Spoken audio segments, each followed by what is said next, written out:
வணக்கம் மக்களே! பார்ட் 1ல நம்ம லேண்ட் சைஸு, எத்தன அடி நம்ம போர் போட்டோம், எல்லா விஷயத்தையும் நம்ம பார்ட் 1ல சொல்லியிருந்தோம். பார்க்காதவங்க பார்ட் 1ல அந்த முக்கியமான தகவல பார்த்துக்கோங்க. பார்ட் 2ல போர் போட்டாச்சு, வீடும் நாங்க கட்டிட்டோம். அதில எப்படி நாங்க செட் பண்ணோம் போர, அதில என்னென்னலாம் எங்களுக்கு சிக்கல் வந்தது, அத மட்டும் இந்த வீடியோல பார்ப்போம். வாங்க பார்க்கலாம்! போர் போடுற வேலைலாம் முடிஞ்சதும், பைப்லாம் உள்ள இன்சர்ட் பண்ணாங்க. அப்போ ஃபர்ஸ்ட்டு பைப் இன்சர்ட் பண்ணும்போது, அது அடியில கீழ்ச்சி விட்டு உள்ள போட்டுட்டு, அத சுத்தி ஒரு லோடு குழாங்கல் கொட்டுனாங்க. எதுக்குன்னு நம்ம கேட்கும்போது, அந்த அடியில இருக்கிற தண்ணி இழுக்கும்போது, மோட்ரு இழுக்கும்போது, அந்த குழாங்கல்லேருந்து பியூரிஃபை ஆகி, அந்த கீழ்ச்சி விட்டதில தண்ணி மேலே ஏறி நல்ல தண்ணியா வரும். அதனால அப்படி பண்ணுறோன்ற மாரி சொன்னாங்க. மீதி கேப்ல மணல தள்ளி விட்டுட்டாங்க. மோட்டரும் புதுசு செட் பண்ணி குடுத்துட்டாங்க. சுவிட்ச் பாக்ஸ் மட்டும் பழசு செட் பண்ணி குடுத்துட்டு, நீங்க கனெக்ட் பண்ணும்போது சொல்லுங்க. நான் மாத்தி குடுக்குறேன்னு சொல்லிட்டு போனாங்க. எலக்ட்ரீஷியன் வேலை முடியும்போது நாங்க சொல்லியிருந்தோம் ஃபோன் பண்ணி. அதேபோல மறுநாளே புதுசு மாத்தி குடுத்துட்டு போயிட்டாங்க. அதுபோல் பிளம்பிங் வேலை ஆரம்பிக்க போறோம். இந்த பைப் மட்டும் மோட்டரோட செட் பண்ணி குடுத்துட்டு போங்க அப்படின்ற மாரி சொன்னோம். போர் தண்ணி டேங்க்ல ஏறுறதுக்கு. நீங்க பிளம்பிங் வேலை முடிஞ்சதும் அதுக்கு பைப்பு விட்டு வைங்க. நான் உங்களுக்கு போட்டு குடுக்குறேன் அப்படின்ற மாரி சொல்லிட்டு போனாங்க. நாங்க பிளம்பிங் செய்கிறவங்க கிட்ட நாங்க சொல்லியிருந்தோம். சரி அவங்க செய்றேன்னு சொல்லிட்டாங்க. அவங்களே செய்யட்டும் அப்படின்ற மாரி அவங்க வேலைய முடிச்சுட்டு போயிட்டாங்க. இதனால எங்களுக்கு அவங்க போர் தண்ணிய மோட்டர் அது எங்களால ஏத்த முடியல. டைரக்ட்டா சுவிட்ச் போட்டா.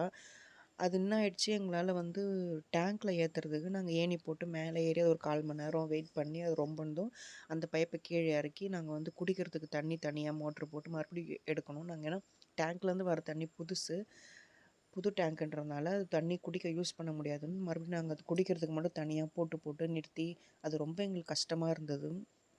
அதுபோல நாங்க பிளம்பிங் அவங்களுக்கு ஃபோன் பண்ணி சொல்லியிருந்தோம். இதுபோல அவங்க வரல. நாங்க ஃபோன் பண்ணாலும் ரீச் ஆகல. நீங்க எங்களுக்கு கொஞ்சம் முடிச்சு குடுத்துட்டு போங்க. ஏணியும் இல்ல, உடைஞ்சிருச்சு. மேலே ஏற முடியல டேங்க்ல.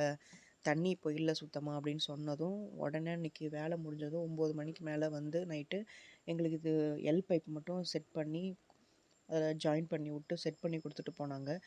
நீங்க போர் போட்டீங்கன்னா, பிளம்பிங் வேலை செய்கிறவங்க கிட்டயே இந்த வேலைய முடிச்சு குடுக்க சொல்லிடுங்க. இல்ல நமக்கு தான் கஷ்டமாயிடும். ஏன் சொல்றேன்னா, அந்த பைப் ரொம்ப வெயிட்டா இருக்கும். நம்ம மோட்டர் போடும்போது ரொம்ப ஃபோர்ஸா தண்ணி வரும்போது நம்ம ஒரு ஆள் பிடிக்க முடியாது. அதுவே நம்ம ஆஃப் பண்ணும்போது நம்ம அப்படியே கீழ விட்டுட்டோம், மண்ணு தரையில விட்டுட்டோம்னா, அது வெளியில இருக்கிறது உள்ள இழுக்கும் காத்து ஏர் மாரி. நீங்க கையில வச்சு பார்த்தாலே தெரியும்.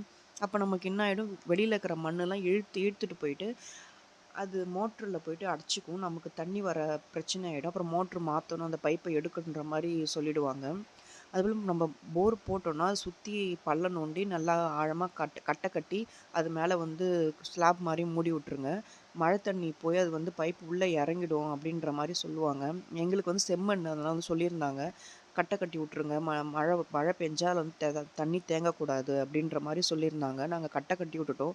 ஸ்லாப் மட்டும் இதுக்கப்புறம் நாங்க அரேஞ்ச் பண்ணணும். எங்களுக்கு போர் போட 1,80,000 ஆச்சு. நாங்க மெட்டீரியல் எல்லாமே அவங்ககிட்டயே ஒப்படைச்சிட்டோம். அவங்களே வாங்கிக்க சொல்லி. ஆனா மெட்டீரியல் என்னென்ன வருதுன்றத மட்டும் நான் நோட் பண்ணி வச்சுப்பேன். நான் கூட காலையிலேருந்து ஈவினிங் வரைக்கும் நான் கூடயே இருந்து என்னென்ன மெட்டீரியல் வருது, எத்தனை தண்ணி டேங்க்கை எடுத்தாங்க, எத்தனை மூட்டை எடுத்தாங்க, அது எல்லாத்தையுமே நான் நோட் பண்ணி வச்சுப்பேன். நாங்க போர் போடும்போது பண்ண மிஸ்டேக்லாம் உங்களுக்கு சொல்லியிருக்கேன். நீங்களும் நீங்க போர் போட்டிங்கன்னா, இந்த மிஸ்டேக்லாம் இல்லாம பார்த்துக்கோங்க. எங்களுக்கு வேலைய ரொம்ப நல்லாவே முடிச்சு குடுத்துட்டு போனாங்க. இந்த வீடியோ பிடிச்சிருந்ததுன்னா லைக் பண்ணுங்க, ஷேர் பண்ணுங்க. கண்டிப்பா சப்ஸ்கிரைப் பண்ணுங்க. பாய்.